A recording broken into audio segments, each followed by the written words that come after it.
Hi and welcome to my channel, Quest for Faith with Brian, and here on this channel we break down the Catholic faith from a newcomer's perspective. So if you guys saw my last video, I had my lovely wife on, and Erin, and because it's so hard to get her on, because she's so private, I was like, hey, we're going to do one other quick thing. So we're doubling up on our videos today. So today I've done a video on kind of my conversion story, but I wanted to get her side of the story, because for me it was really great, her support and really just the whole process with us. So yeah. I wanted to dive into that. So we're going to go ahead and get into that. Before we get started, please like, share, subscribe, and let's go. Don't make me do this for nothing. Go ahead and hit that subscribe button. Awesome. Okay.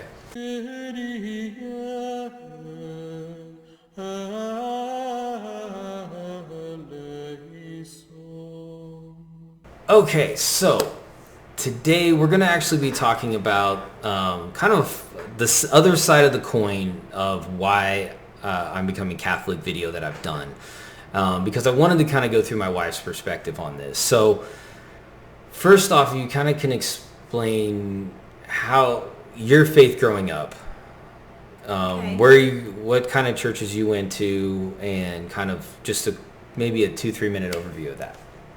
Okay.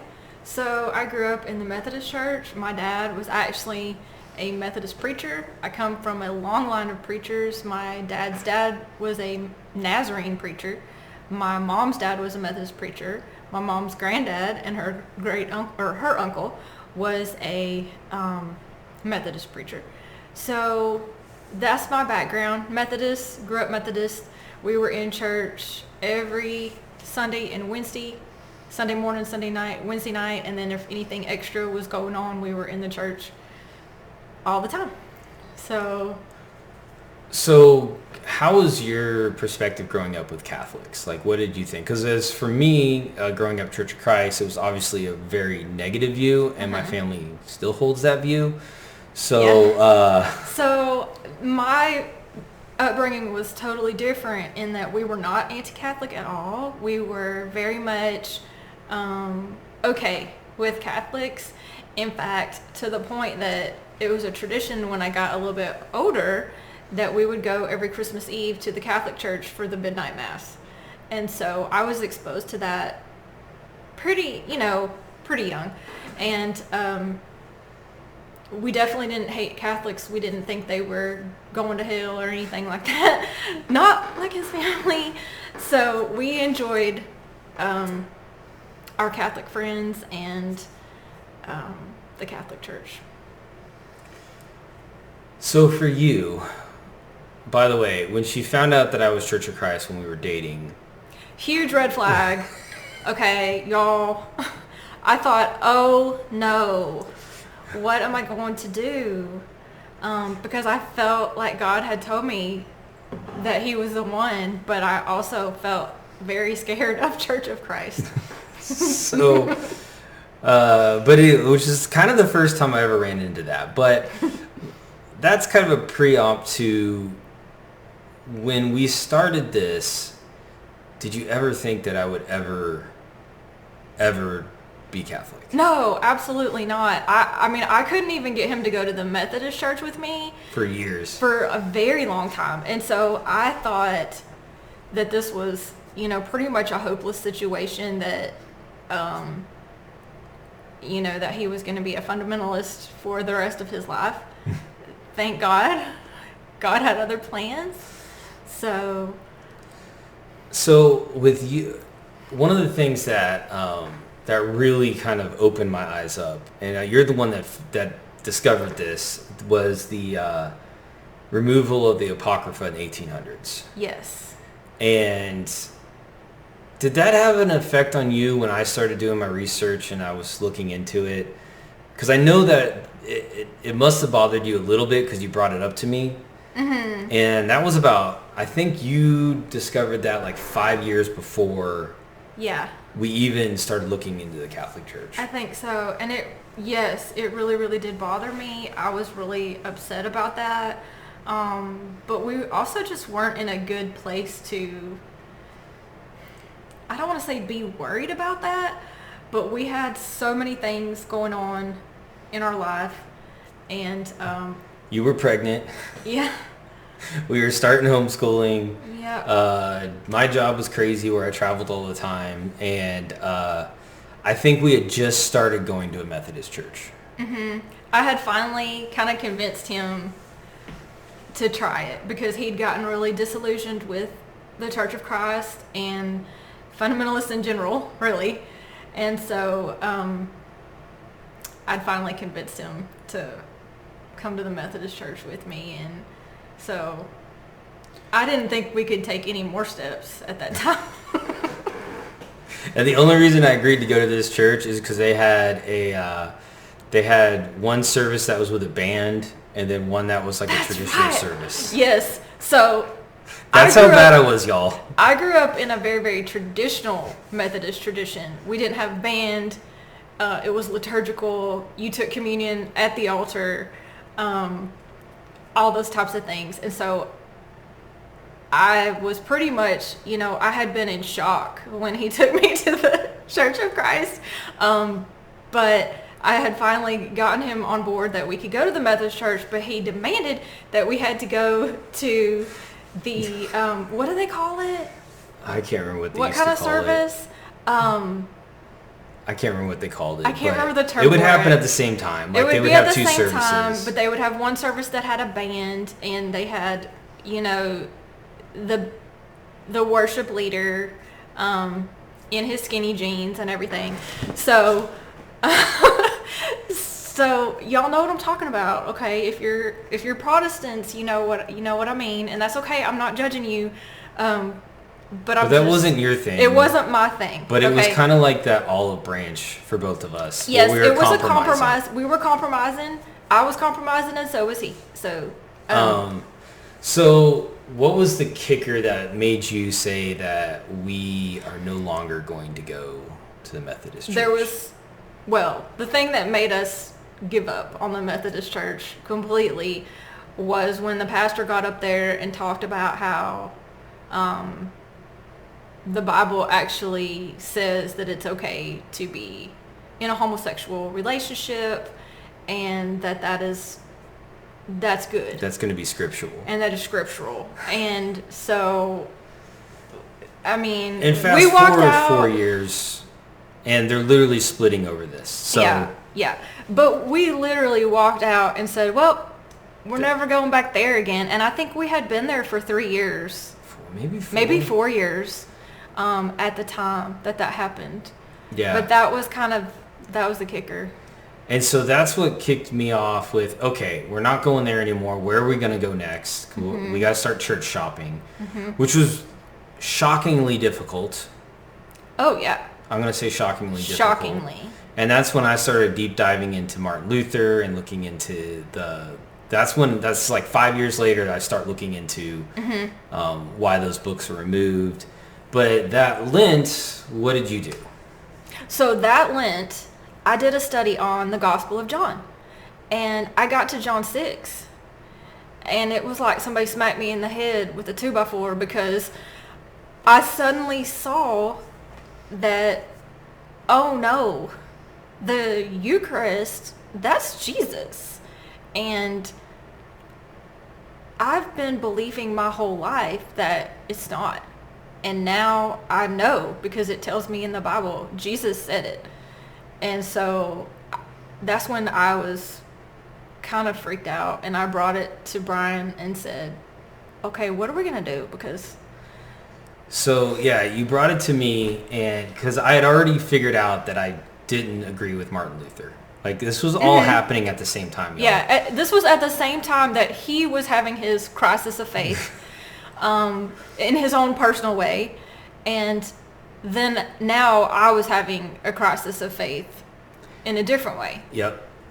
And so you brought it to me, and I'm going, oh my gosh, this cannot be happening. Because I looked at it, and then I started researching it, and I realized that even the switch in language from, and I've said this so many times on this channel, but from fuego to drego to eat to non. Like that's a significant shift, and that Jesus really was saying there is the real presence in the Eucharist. And so then that made me go, all right, I don't agree with Martin Luther. I need to look at the first century church. And that's when I started finding things about like St. Ignatius of Antioch, and him talking about if you don't believe Jesus is in the Eucharist, then you're not Christian. Like paraphrasing, but pretty blunt like that. But during this time, like when you knew I was leaning this way and I started looking into this, what were your feelings? Like, I knew that it was the right thing, but I was definitely worried about it. I was definitely scared. I knew that this was going to be a big deal for the people in our lives, our friends and family, and that it was going to be a whole different change of everything in our life, you know. And so I was ready, but at the same time I was worried. And I feel like you were ready before I was. I think I was ready, but I wanted him to get there, and so I kind of gave him him that space yes. to come to it, because I knew that he would. I guess I didn't know, but I felt strongly that he would come to the same conclusion that I had, that there was no other option. It was between Catholic and Orthodox, but I didn't feel like there was really an option outside of that. So I do remember the day I came out of my office and said, I think we have to join the Catholic Church. Yeah. And that was like in June or July of 2019, I think.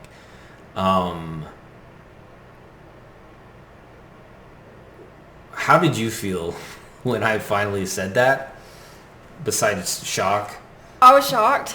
I was relieved at the same time, because I felt like I had been there for a little bit, and I was so happy that now we were on the same page. But again, I was scared. I was nervous. I didn't know what was going to happen. I didn't know, how we were going to make this happen. So what was the hardest obstacle for you? Because we've had this conversation before about how the fact of the real presence to us was the linchpin. That was the kicker for sure. But there was so many other things that we had to work through. Was there anything that was more difficult for you to work through than just the Eucharist? Because that obviously happened first. Probably Mary was the hardest thing, just because I didn't really understand. I was kind of under that illusion that maybe there was we're worshiping Mary kind of thing, or maybe not even worshiping, but venerating her to a level that just wasn't necessary. So that was a little bit of a struggle, but I read some great books that really kind of helped me get over that hump. Was the papacy difficult for you? No, and I think the reason it wasn't particularly for me was because I was raised in that traditional mainline tradition where there is a hierarchy, and so it made sense to me that okay, there's going to be a head, there's going to be a head of the hierarchy, and that just makes more sense to me than to have these churches that are independent and they don't have accountability to anybody. I never understood that. So that's why Church of Christ scared her. Very scary. So I think that part just made sense to me and clicked with me, and also just because I also had an understanding that no, we don't believe that every word out of the Pope's mouth is gold. I already kind of knew that, and so I wasn't worried about that part. So is there anything, kind of to close up, is there anything that you feel that clicks better being Catholic versus before when we were Protestant? Like, because I feel like our lives and spiritual life has significantly changed as a family since we've joined the Catholic Church. Yeah. But what are some things, maybe one or two things that you felt that I've always believed this, or I've always felt this way about whatever it is, family, our relationship, how we work together. But then when you start learning about the Catholic faith, it just kind of went, that's perfect. That's exactly what I already believed. Family, I think, would be the biggest one, because I think I've always been a person that believed in the traditional family, and the man is kind of the head of the household, and the wife supports the husband. That's always been my belief. And the Catholic philosophy on children and having children, raising children, in the Protestant world, it's very much, you got a boy and a girl, you're done. And Birth I mean, for control most everywhere. people, I'm not talking about everybody. So if that's not you, then please don't hear me talking to you. Okay. But it is, for a lot of people. And, there's a lot of, that mentality that, okay, the family is not the end all be all, and, or it's good for the wife to be working. And again, if you need to work, I'm not talking to you, okay? I'm saying in general, it's ideal, the traditional male and female roles. And I think the Catholic Church does promote that and does talk about that in the catechism. And so that's one big thing. I think just kind of, I don't know how to explain it, but everything sort of clicked when we joined the church. I just feel like everything sort of just made sense. And I think there were things that we both felt before joining, and had always felt probably, but it wasn't encouraged in our past lives by family, friends, the world, obviously. So it just all made sense. Yeah, and I think I feel like you hear a lot of people talk about the fullness of Christ in the Catholic Church, Yeah. and I feel like the Catholic faith, when you start learning about it, for me, and I think this is the same way for you when you're saying like it's everything just clicked. It's like the Catholic Church takes into account everything. Yeah. Like it's not like, I feel like even on the spiritual side, when you're talking about like angels and demons and exorcisms and all that kind of stuff, and I feel like there's an answer for that, right? Yeah, there's an answer like for an answer everything. If you have a question, there's an answer. And I think in the Protestant church, while in theory there's an answer, there's also that leeway of, well, I interpret it this way and you interpret it that way. There's no definitive answer. And so, maybe I'm right, but maybe you're right. And I like having an answer. I like that there's this structure and the magisterium. And, yeah. I like that. So for me, it made a lot of sense. Now, I can see where this would be a struggle for somebody that's not a structure person, not a person who wants there to be authority, but I think it's just a fact of life that there is authority. And so it's just a matter of us coming to accept that God is our authority, the parents are the authority over the child, et cetera, et cetera. So last question, what was the most difficult part for you joining the Catholic Church? The most difficult part of... In general, like what comes to mind where you're like, why do we have to do this? Or the annulment was easily the worst, most difficult part, because I had to go through an annulment from a relationship 20 years ago, and I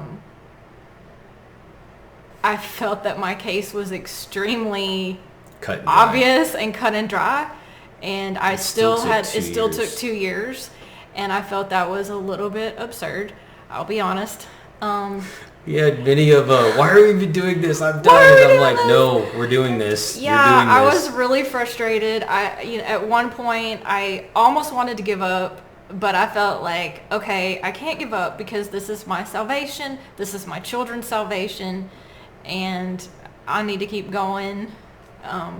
So I did. Yeah. But that was definitely the worst and the hardest part, because I also had to find people to be my witnesses and back me up that I hadn't talked to in 20 years. So that was kind of difficult. Yep. Yeah. Okay, well, I know we're over 20 minutes, so, or roughly there, so just kind of wanted to thank you for coming on and being open. Y'all, my wife is very, very, very private, so this is a very difficult task for her, where I am, she is an extrovert, right? We have this, she jokes with me all the time, but I'm such an extrovert that I consider her an introvert. He's a level 12 on a scale of 10 extrovert. Okay, so if you meet Brian in person, he'll be your friend within the first 2 minutes, and he's a really extroverted extrovert, where I'm just a normal extrovert. So he thinks I'm shy, but I'm really not at all. She's just very private. I think there's a difference. I don't want everything in my life out on the internet. So that's where we're different. But anyways, well, thank you guys so much for tuning in. I hope you enjoyed this. I'll leave links to, I did a video on the annulment process, and I'll leave a link to my side of the story video too, if you want to check that out, or I'll make those the last two that pop up. But anyways, thank y'all so much for tuning in. Please like, share, and subscribe, and leave a comment down below if you have more questions. And thanks, guys. I appreciate it. Y'all have a good one.